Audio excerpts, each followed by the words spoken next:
Hello again, and welcome back if you happen to watch my other two videos. This is Hana Ashen.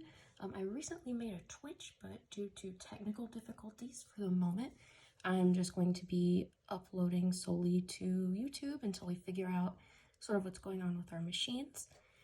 In the meantime, I did come up with a challenge of my own for Platinum. I'm not discontinuing my other one. I'm just going to run them concurrently. Sometimes I'll be posting for the Shield Monotype Dark Challenge, but I've also come up with something that I think is really fun for Pokemon Platinum. I actually haven't played Platinum before, so this will be double fun for me because it'll truly be a little exploration and adventure because I haven't actually played this game. So essentially with the new challenge, it's based somewhat on the Monotype challenge, but it was kind of my own personal fun spin on it. So essentially, instead of picking a single type to play through the game with, you actually have sort of an interesting characteristic to go with instead. So instead of a monotype Pokemon type as far as their element, it would be a monotype as far as the color, which I know sounds insane.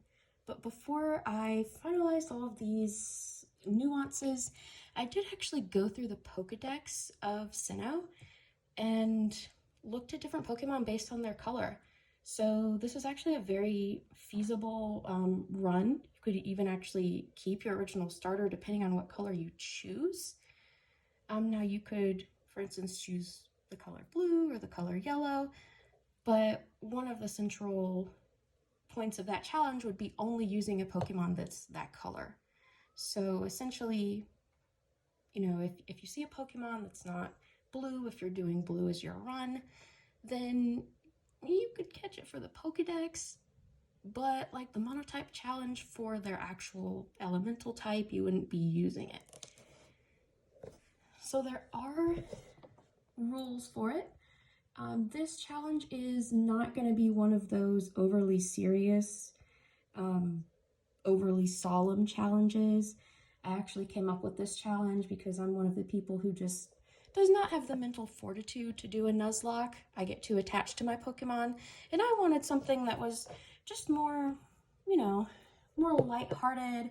One where you can kind of be silly even though there are rules you have to follow. One that's meant purely for the sake of fun. I suppose it could be challenging because if you can only use one color, then you could end up with some really funky teams. Anyway, I decided I wanted to do pink and or red. I'm not sure if anyone watching is aware, but those are essentially the same color. We only separate them because in this particular culture, in the Americas, well, I should qualify, in North America, specifically in non-Indigenous cultures, people treat them as two different colors, but there are other cultures where there's no distinction between them. They're just two different shades of the same color. So I'm taking my own challenge in good faith and just saying they're the same color. Anyway, there are actually 18 rules. Some of them could probably be condensed under a single rule, but I actually also made this with a friend of mine in mind. They are autistic, and 18 is one of their lucky numbers, and they just have really good feelings about 18, so I went with 18. They're not hard to follow at all. And even more than that, they're fun and not going to cause any undue angst or break your heart. Anyway, getting on to the rules. Let me just move my DS out of the way for a minute. And let me see if I can get my tablet in the frame. If not, then there we go. So I'm just gonna gloss over this. I don't really expect anyone to read this whole thing, but if you do want to, I do have a Tumblr blog dedicated solely to this channel and the series I'm doing, it is quite literally just Iona Ashen with no spaces or periods or dashes. So if you just do ionaashen.tumblr.com, that post will be available. So the idea for this, as I said, it is partially inspired by the Monotype challenge as far as their elements are concerned, like water or grass. But it's also concerned with this hilarious video by Elbat I saw, and you should go check her out. I'll try to link her. Basically, she did this personal challenge with this silly, it's basically this silly diet where you can only eat pink foods. And for some reason, when I was doing the Monotype challenge on my other game for dark types, I thought about that and I was like, what if you chose Pokemon based on color? So here we are. So same principle from both of those things. You can only use something that's the color you chose. Some of the rules, they do kind of echo rules for the Monotype, but for this color challenge, there are also additional ones. And there are some that I threw in there purely for fun. So first one, the one that we're probably more familiar with, because of the Monotype challenge, is that the Pokemon that you're choosing has to be the quote type. They all have to be the same type. Because I'm merciful, I actually said that. Because I'm merciful, I'm not going to be picky about whether it's red or pink. They're more or less the same for me. And depending on your graphics card or the pixels you're looking at, you can't tell which one it is anyway, so it's fine. So in this case, either before starting the game or at the beginning of the game up until your first wild Pokemon encounter, and I did say I was merciful, you have to choose before then what you're going to do. But basically, I give you a little bit more time. You get like, 5 more minutes? Just so that you can decide, I want to do a yellow run or a red run or a green one. I decided to do mine with Platinum because I thought it would be cool and I haven't played Platinum before. So 2, once a color type's chosen, it can't be changed to another. So basically the same thing you do with a Monotype challenge. If you decided before the game you were going to do an electric run, you couldn't change it mid-run to do a ground type challenge. You'd have to start over. So same thing, if you go in saying, I'm going to do yellow, you can't decide halfway through, actually, I'm really feeling green. So it's not really a hard rule, it's fairly simple. I tried to make this as simple as possible, and this run, as long as I can keep my words clean, is actually going to be pretty, I don't want to say family friendly, but it should be not as traumatizing on people as Nuzlocke can be. Anyway, so 3, upon playing the game, the player must make all attempts to capture a Pokemon of that type as soon as possible. But in this case, it would be, a Pokemon of that color. So, for instance, if you're playing Diamond or Pearl or Platinum and you decide you want to do blue, oh, look, your actual starter is blue. But if you decide you want to do yellow, that might take longer. Doesn't matter. It would be the same if you were doing an actual elemental type. If you started playing Platinum and said, I really want to do a normal type challenge, obviously you wouldn't have your starter being a normal type. So it's not really changing a lot. It runs on the same premise, but there are additional rules. So the other part is, once captured, the previous Pokemon of the party must be disregarded. I just touched on that, if they're not of that type.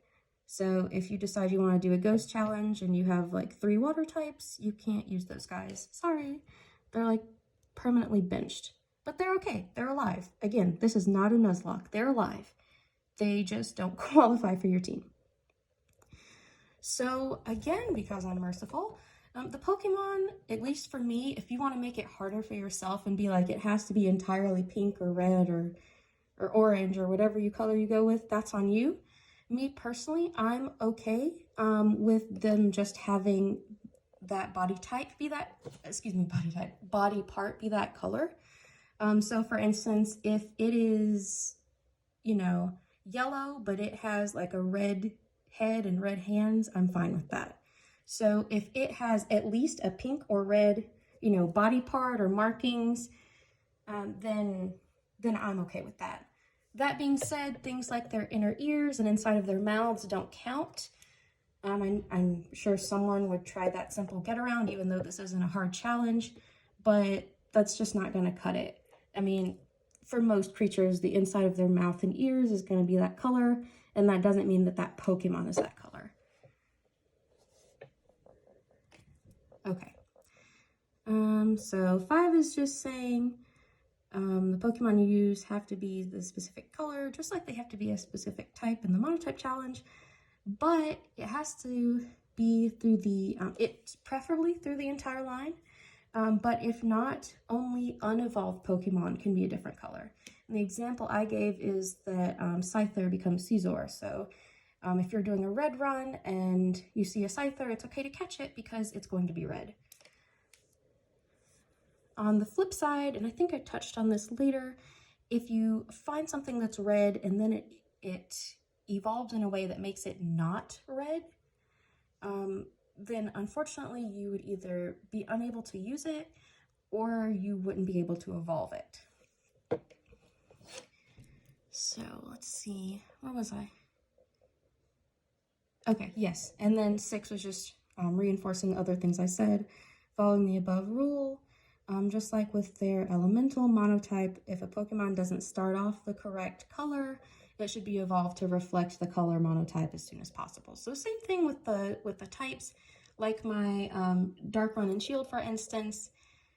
If a Pokemon doesn't start off as a dark type, but it evolves into one, like Corphish, for instance, then it would be fine for me to use that for my team there. So same principle here. It's very simple. Anyone could do this challenge, and it's not meant to be traumatic like some of the other runs you could do. Let's see. Oh, good. I actually used an example. I used a Pokemon that starts off as a majority yellow, but then it becomes like red, orange, and brown, and blue. So you could just give it an Everstone, and then you could keep it. Anyway, there's no limitation on what elemental type, so you know, your team can be type diverse as far as their actual element. They could be water, ghost, fire, whatever, as long as they are or will be the correct color for your challenge. And it needs to be a major part of their design. So it can't be like one like unnoticeable like speck on their toe. It can't be the inside of their mouth. I think the example I used, let me see. Yes, I used Togekiss as an example. That being said, a Pokemon such as Togekiss is therefore permissible in a pink or red challenge because its red and blue markings are central to its overall design, and that's what makes it recognizable. So that's also a reason I would count Ralts as being permissible in a red or pink run, because you know, those little feelers, those horns, whatever you want to call them, those are a very recognizable trait on that Pokemon. And when people think of that evolutionary line, they think of that like that body piece on them, those horns, or are they feelers, horns? I'm not sure what the right word is for those. So yes, things like that, it's permissible if it's a major part of its design. Excuse me. So I said stacking elemental types is acceptable, but a dual challenge is not required. So for instance, you can, you know, undertake a dual challenge run. Like you can decide, I want to do this and unevolved, or I want to do this and monotype elemental. So you can definitely do that. I'm not going to ban that or anything. This is meant to be, you know, one of the sillier challenges where you can just have fun, and it's going to be like crazy and weird. I mean, if you think about it, things that are red, it's not always fire type. Like you're going to get something funky. Things that are red and pink, I mean, Blissey is pink, and then you have a fire type like Chimchar, and then you have Mime Jr., who's, you know, pink and red. So you get good type variation, but it's not necessarily something that you would put together if you're like, if you're picky about aesthetics in a different way, or if you're picky about, you know, building specific teams for stalling and sweeping and things like that. So it kind of makes it harder for you in a sense, because you kind of have to think of new strategies on your feet since you can't stack Pokemon in the ways you're used to. 10 is just, you should try to accomplish this without trading. I'm not a stickler. If you need to trade to do it, you can. I would advise against it because I don't really think it's necessary. Even though we're not killing any of the Pokemon, you need to nickname every Pokemon you intend to actively use. Every single one. Even if you're only going to use it for one gym, gotta nickname it. 12's kind of weird. You gotta give each Pokemon a hold item as applicable, just to enhance your battle strategy. Only Pokemon caught before the Elite Four are applicable to your team, which should be obvious. That's kind of a standard challenge rule. So is no legendaries. I know 15 is going to hurt a lot of feelings. That might actually make some people consider this hard. 15 is no mega evolutions. And that's that's not really fair to all of you. It's not going to bother me because I don't fiddle with them. I'm kind of like, I'm not quite an old fuddy-duddy, but I just never really got into it, and I don't use mega evolutions. I'm sorry if that hurts someone's feelings, but hey, at least your Pokemon's not dead. So 16 was me pointing out that this is kind of meant to be sillier, even though it's, you know, still kind of tough and weird and gonna be really funky. You can use any items you want. You can proceed without a level cap unless you'd prefer one. And you are allowed to faint. So fainting does not mean death. I can't emphasize that enough. I do want you to try to do, you know, I want you to try to faint as little as possible. But again, I'm not going to say, you know, your team's dead, because I want this to be a more lighthearted challenge. And then I was just kind of getting to the end and saying, if you feel the need to make this silly challenge harder, because I know some of you are masochists, I did come up with a punishment. So if you want to, you know, to kind of step it up, because you're like, I still think it's too easy, then consider every feint as one battle in the future where you have lost your item privileges, which honestly could be a deciding factor between winning and losing. If you're allowed to use items overall, but then you lose your privilege for an important battle because you screwed up earlier and your Pokemon fainted, you know, like if you're going up against a boss and now suddenly you can't use potions. If you wanted to use items and then you wanted to punish yourself, well, that sucks for you.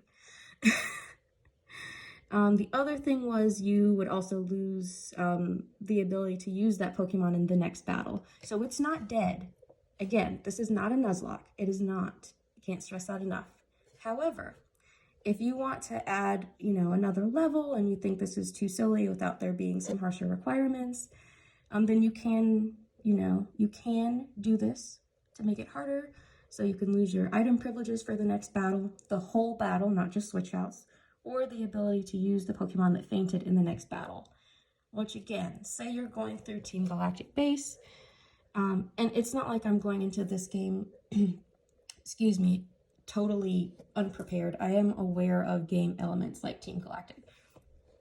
Anyway, say you are going through the base, because I watched Jaden Animation's playthrough and it was fantastic, and you lose a Pokemon to a grunt. It's not dead, because again, I don't have the emotional fortitude to kill my or your Pokemon. But even if you revive it, you can't use it in the very next battle. So if your Pokemon gets KO'd by a grunt and then you immediately go up to meet a boss, you can't use that Pokemon in that battle at all. Once that battle ends, you can start using it again. But yes, so this could be for a wild Pokemon encounter or trainer battle. I just clarified that. But once your debt's paid, then you're free to use that fallen Pokemon or your items again. Not a complete sadist. Any other limitations or restrictions you'd like to apply are valid. But I even said this in the rules. I wanted something somewhat silly and lighthearted and fun instead of as solemn and traumatizing as a Nuzlocke. I don't know why, but I always feel like I'm like secondhand traumatized by them when I watch them. I can't stop watching them. I kind of watch them in horrified fascination. They're really fascinating to watch and I enjoy watching them, but my heart also hurts for those people at the same time. I swear I get more attached to their Pokemon than they do. Anyway, last but not least, because this is, you know, Platinum and you could feasibly do this in Diamond and Pearl, I was just saying the player must use ball capsule designs if or when available for pizzazz, because we all love pizzazz. Anyway, if you want to overlook these, they are on that blog post, and again, it's just Ashland on Tumblr. So all 18 rules are there. And then I just went through, again, I looked at the entire Pokedex for all three, and then I kind of just wrote down what Pokemon I thought could, you know, be permissible or excusable in this challenge, basically. And it's actually pretty extensive. It depends on how strict you want to adhere to it, because some of these are completely red or pink or both, you know, both hues, but some of them, like Frostless is a good example. Frostless, again, it's a central like feature to its identity to have that little red sash and those little like red markings on its weird kimono arms. If you don't consider that pure enough for this challenge, don't use it. But I'm saying you could. You could if you wanted to be lazy and lax, but if you want to be strict, then it's out, obviously. But yeah. Looking back, like quite a few of these are fire types. Chimchar, Ponyta, Flareon, but then you get Kricketot, which, no offense to it, full offense to it, it's not that great. Maybe I just don't know how to utilize it, you know, successfully, perfectly, but it honestly kind of sucks. I can just imagine one sobbing in the background. But see, not all of your available choices are that fantastic. I mean, you do get Sneasel as permissible, but then you could also get stuck with Kricketot.